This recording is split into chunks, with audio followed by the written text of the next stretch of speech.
Oi, família linda! Como vai você? Eu desejo que você vá bem, mesmo sabendo que nem sempre as coisas acontecem como desejamos. Digo sempre isso, para não fazer diferença para aquele que está passando por uma grande dificuldade e fica meio que desesperado e dizendo assim: muito fácil falar, muito fácil desejar a paz, difícil é tê-la. É para você saber que nós compreendemos isso porque somos todos iguais. Passamos por dificuldades semelhantes. Passamos por dificuldades por provas que muitas vezes quase nos faz exaurir as forças. Mas estamos aqui para nos ajudar uns aos outros e dizermos que a vida é bonita. Precisamos ter força e coragem para não desistirmos dela quando ela se mostra com uma certa cara feia.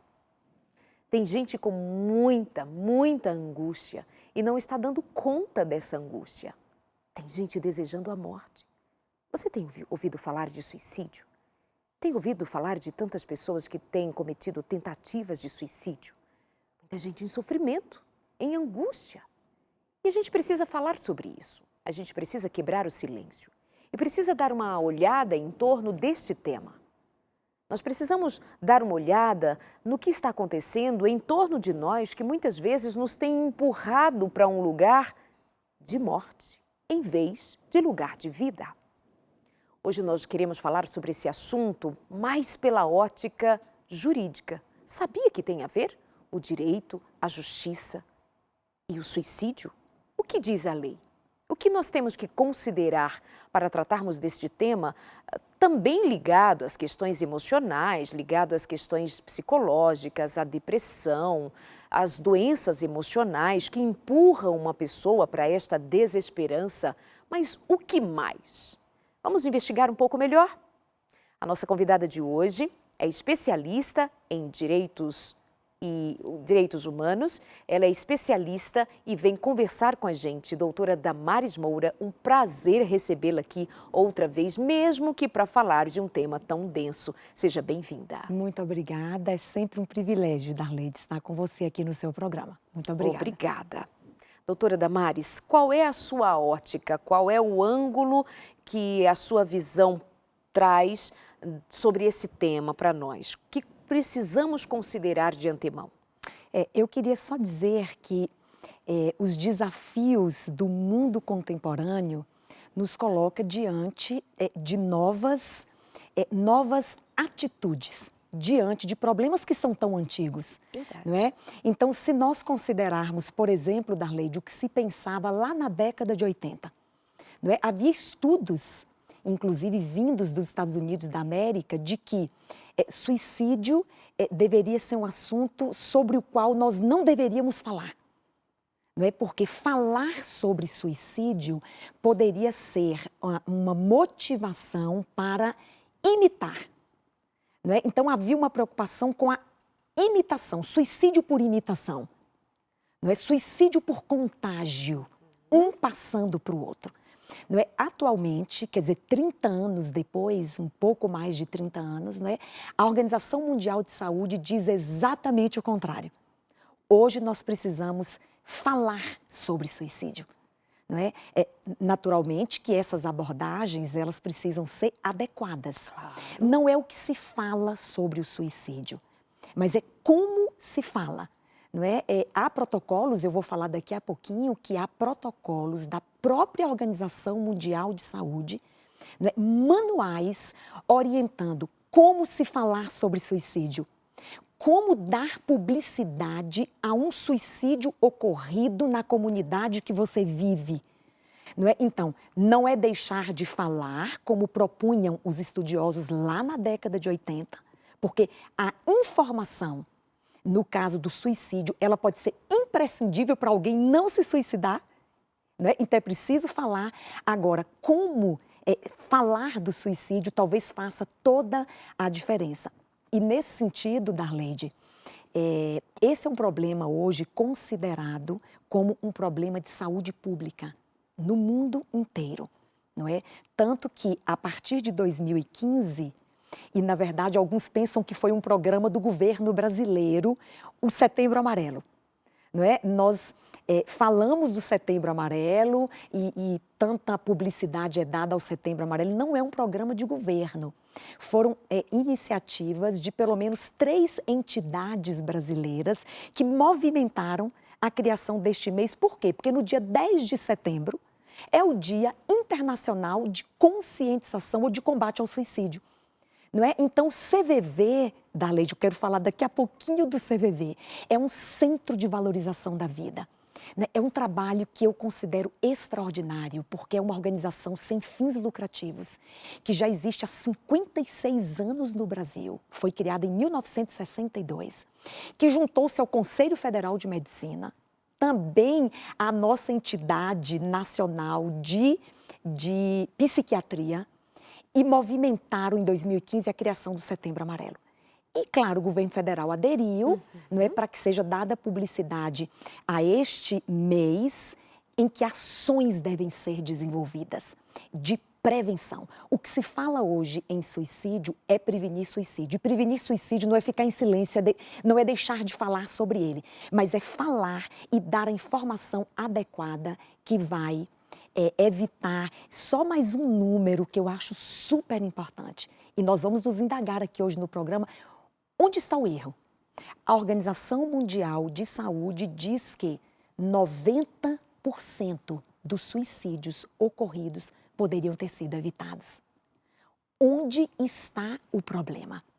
Este ano, Darleide, a campanha Quebrando o Silêncio, que é uma campanha da Igreja Adventista que já existe há mais de 15 anos no mundo, na América do Sul e no Brasil, vai abordar pela primeira vez na história da campanha Quebrando o Silêncio o tema do suicídio, e no último sábado de agosto haverá ações em todo o território brasileiro e da América do Sul de prevenção, de conscientização e de informação a respeito do suicídio. O que acontece é que nós não podemos nos furtar a uma realidade que está diante de nós. E que, claro, por conta de nós termos uma facilidade muito maior de acesso à informação, nós talvez estejamos ainda mais impactados ao sabermos de ocorrências, de tentativas, ou próximos de nós, familiares, amigos, ou mesmo notícias de pessoas de mais distante, pessoas famosas, nomes famosos, atores, cantores, muitas vezes jovens, e cada vez mais jovens estão nas estatísticas, mas não é o caso de fazer silêncio. Então, de fato, é a compreensão de como falar, o que dizer, o que mais. Você tem alguma questão a trazer para nós sobre o que estamos falando hoje?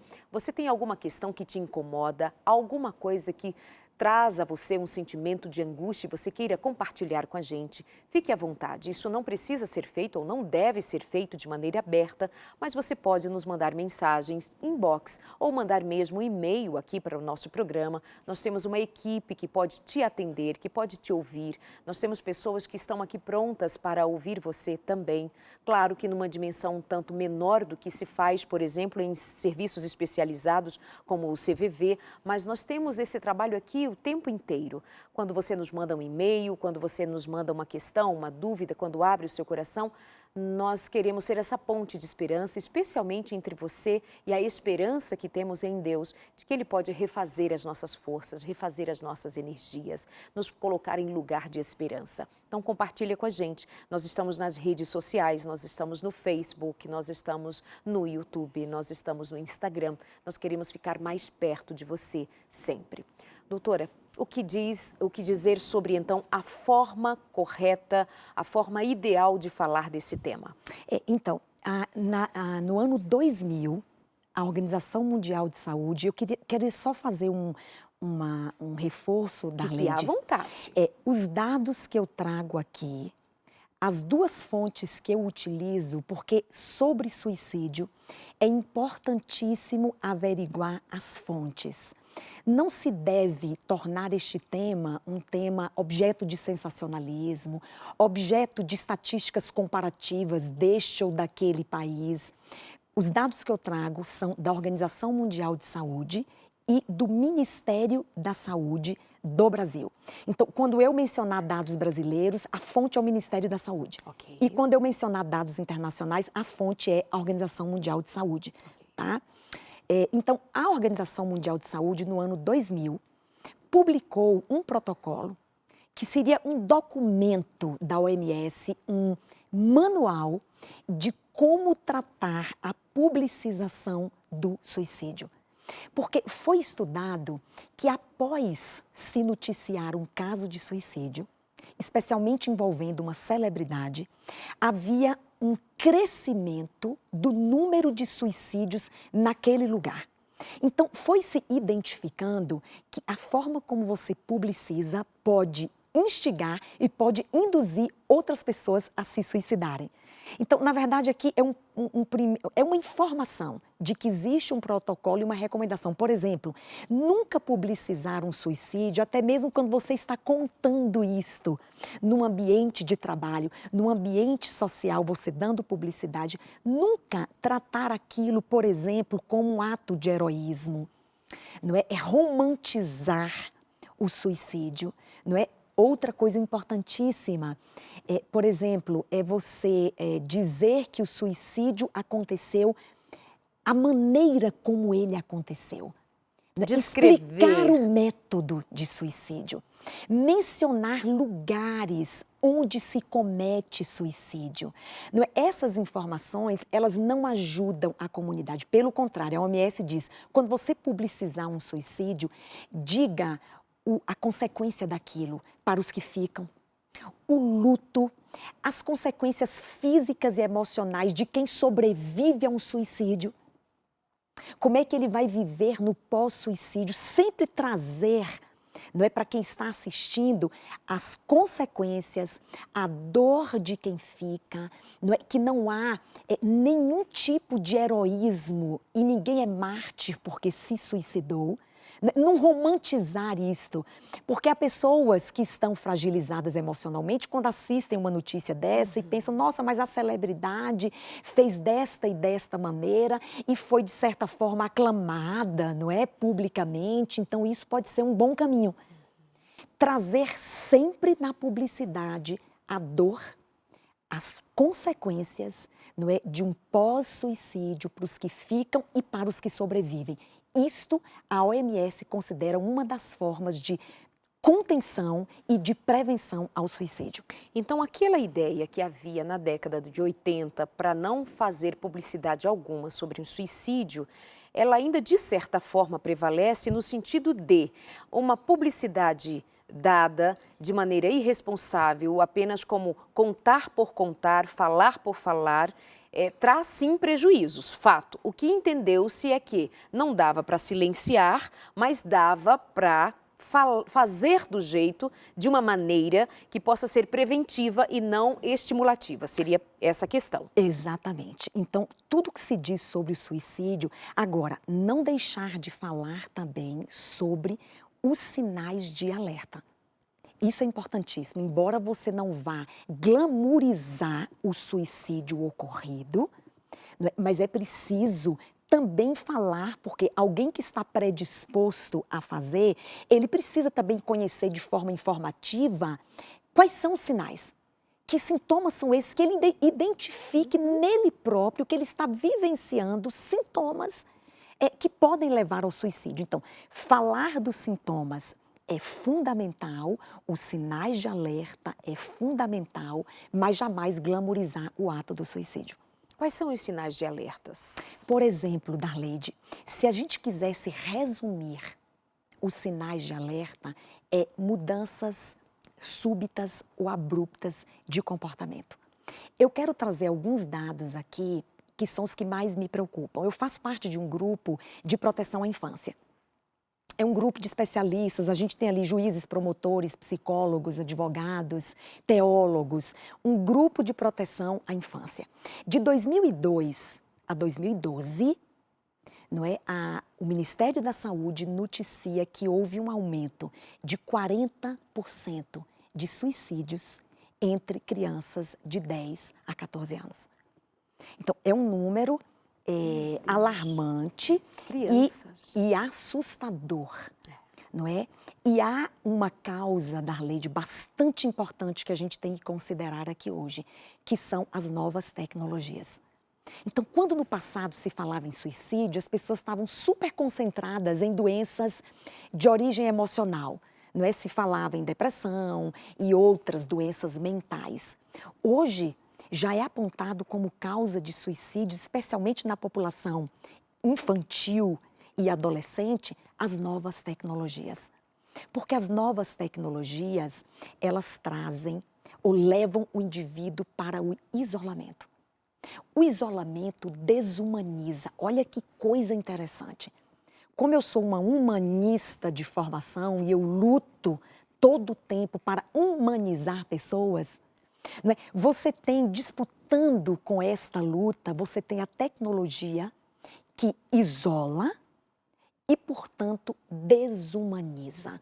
O indivíduo que perde sua humanidade, ele perde sua empatia, ele perde sua disposição de se relacionar frente a frente com pessoas. Ele perde a sensibilidade, né? Exatamente. Então, as novas tecnologias encaminham crianças e adolescentes hoje, neste país, no mundo. Os Estados Unidos têm números muito mais alarmantes de crianças e adolescentes se suicidando, né? E as novas tecnologias trouxeram também, Darleide, os jogos mortais.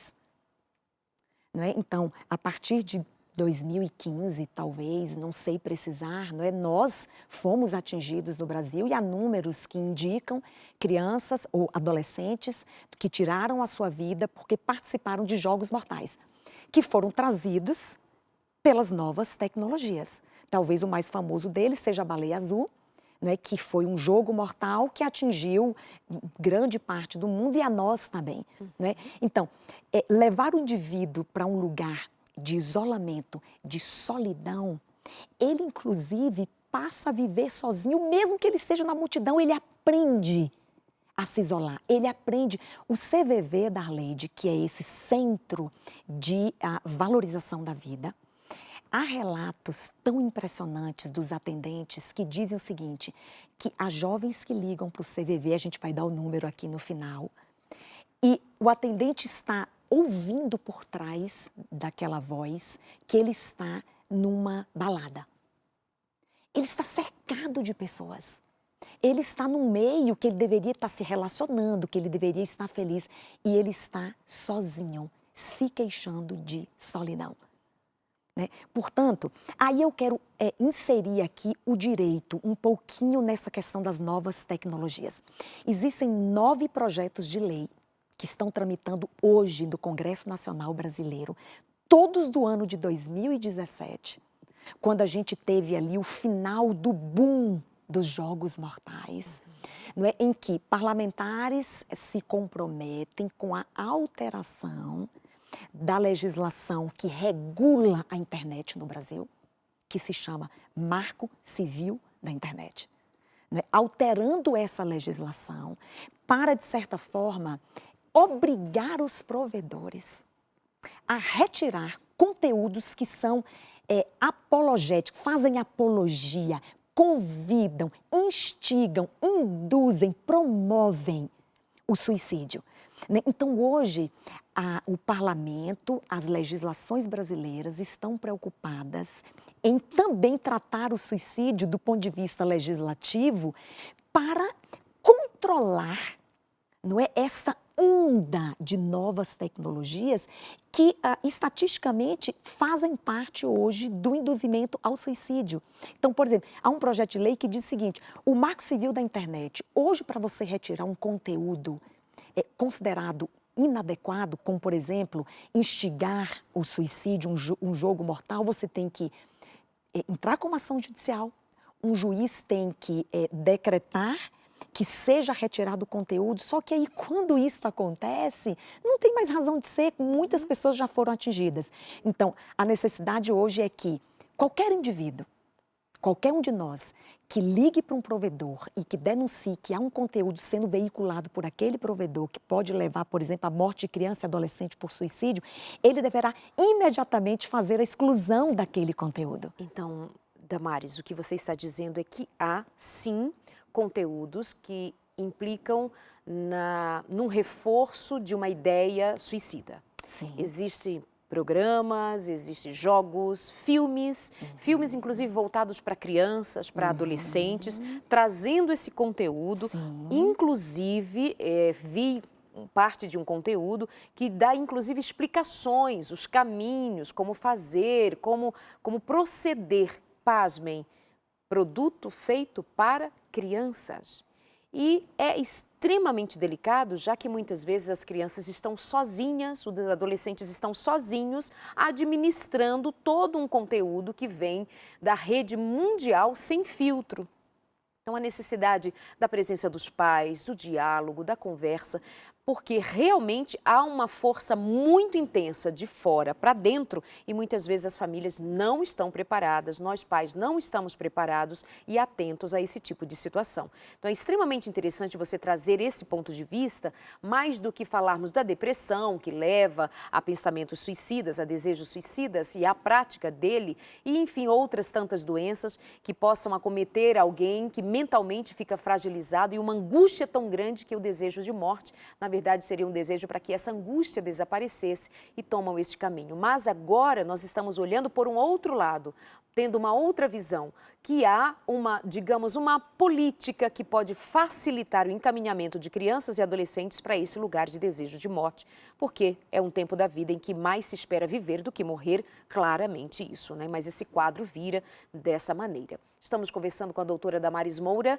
que é advogada e é uma ativista pela família, pelos direitos essenciais, pelos direitos humanos, sempre com uma palavra muito bem colocada, muito cuidadosa em sua maneira de trazer, de abordar temas que são tão importantes para nós, indivíduos e família. Obrigada por ficar sempre aqui com a gente, disponível para questões tão profundas, sérias como esta.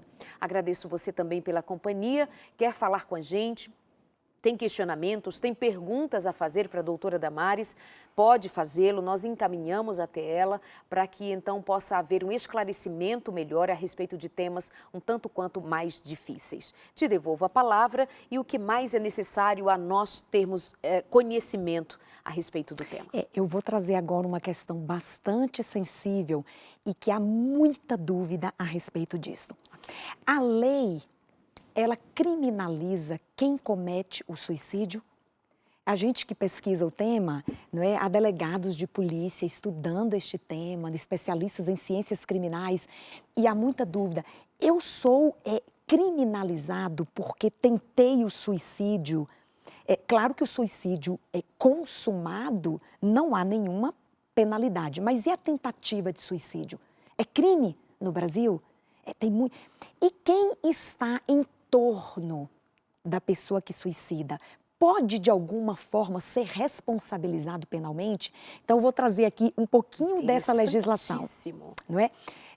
O Código Penal brasileiro, Darleide, traz lá no artigo 122 o que é a culpa de um terceiro num suicídio. Então, não há na legislação brasileira nenhuma responsabilização do suicida. Mas há responsabilização, eventual responsabilização de quem está em torno dele.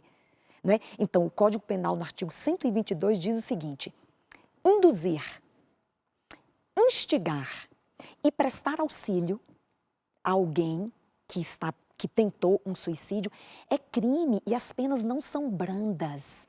Não é? Pode chegar a 6 anos de prisão e se o suicídio aconteceu com o auxílio de alguém, um menor se suicidou, essa pena pode ser em dobro, pode chegar a 12 anos de prisão. Então, assim, e o que é induzir, instigar e auxiliar? São 3 condutas diferentes. Okay. Né? Cada uma tem a sua conceituação. Então, induzir está no campo da ideia. Popularmente, assim, alguém deu a ideia. Né? E, às vezes, palavras repetidas no cotidiano, que parecem sem nenhum objetivo, podem dar a ideia para alguém. Existe um delegado de polícia, o Dr. Daniel Ribeiro, ele é um especialista em ciências criminais e ele trabalha com um ciclo do suicídio. Então, ele fala que o ciclo é a ideia, depois da ideia vem o desejo, Depois do desejo vem a intenção. A intenção, ela já é expressa. As pessoas ficam sabendo, não é? Depois vem o plano e depois vem a tentativa, não é? Se tiver um terceiro presente em qualquer destas fases, na fase da ideia, que é o que a lei chama de induzir alguém, às vezes indiretamente, no relacionamento, com palavras. Eu não gostaria de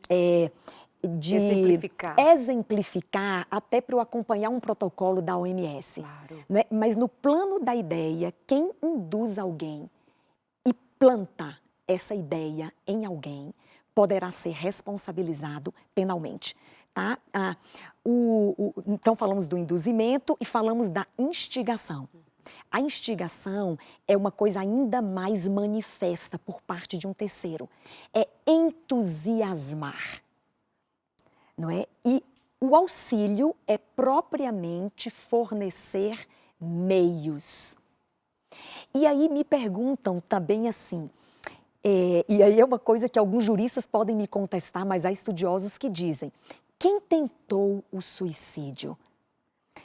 A rigor, ele não é responsabilizado. Não há nenhum tipo penal que responsabiliza quem tentou e sobreviveu.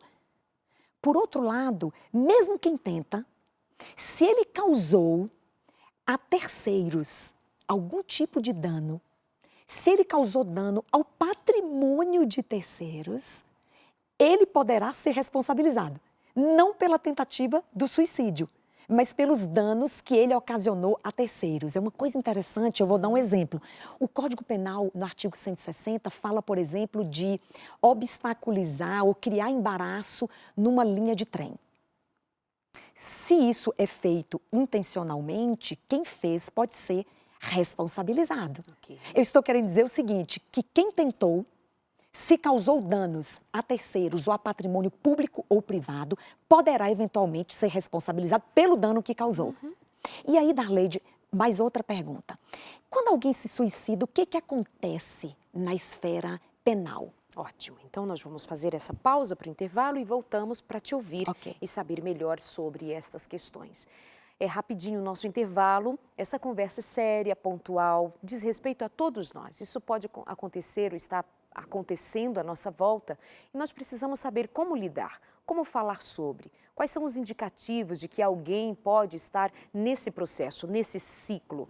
Como você pode auxiliar e participar para resgatar alguém desse estado de coisa? E como nos cuidar enquanto família, nos cuidar para que os nossos filhos não sejam afetados por aquilo que outros estão trazendo e instigando dentro de casa, com o smartphone na mão, com a tecnologia que facilita tudo à nossa volta. Toma cuidado com isso. Estamos juntos. Até já com o Consultório de Família.